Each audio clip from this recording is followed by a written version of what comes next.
I am a senior and I'm studying American Studies with a concentration on history and political science. Currently, I am studying American Studies with a concentration in history and poli-sci.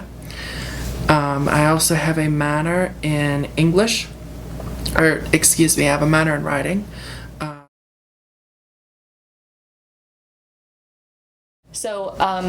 My ultimate goal is to be a professor, and although I haven't decided on any one program or any one field path per se, I know I want to be somewhere in the American Studies region, so history, English, literature, most likely history.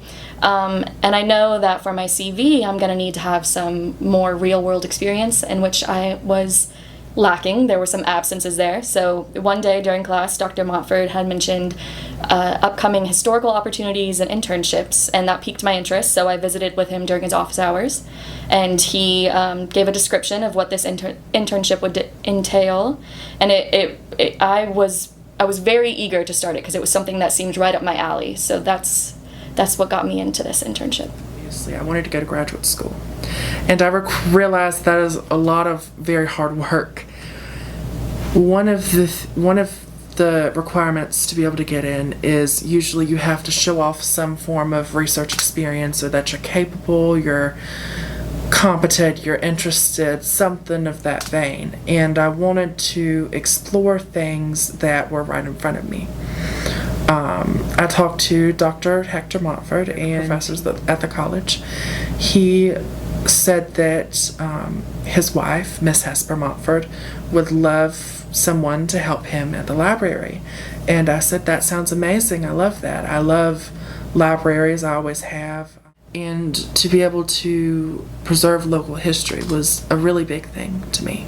I really wanted to be able to give back to the people around me and be able to offer something.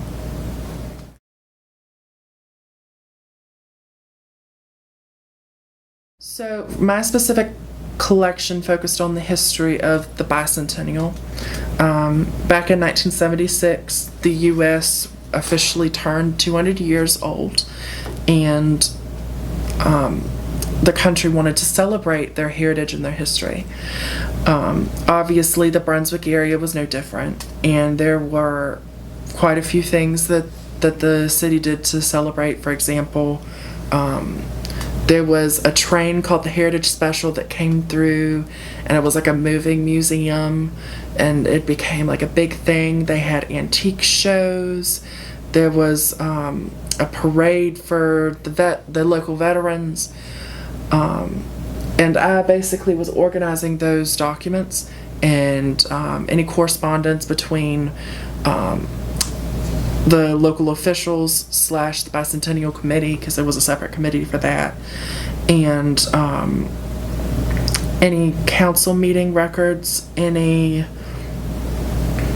press release forms from the companies that were coming here to help with the celebration. For example, there was a few flyers for flags. There were quite a few pins in there, actually, like bumper stickers and things like that, that were for the bicentennial, and I would file them away.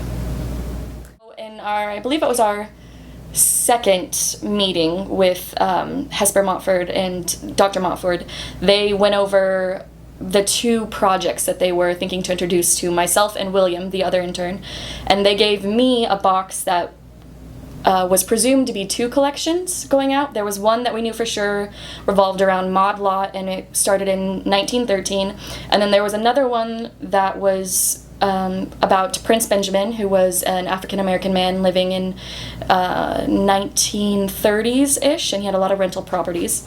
So we knew that going in. So my first task that I did was start organizing all the material. I tried to sort it by names, so I would put all the Maud Lot ones went here, all the Prince Benjamin, and all the things that I wasn't quite sure on, I put in a third group. And I quickly discovered that that third group was not related at all to Maud Lot or Prince Benjamin, so it became a three-part collection that I had. So that was a task in and of itself.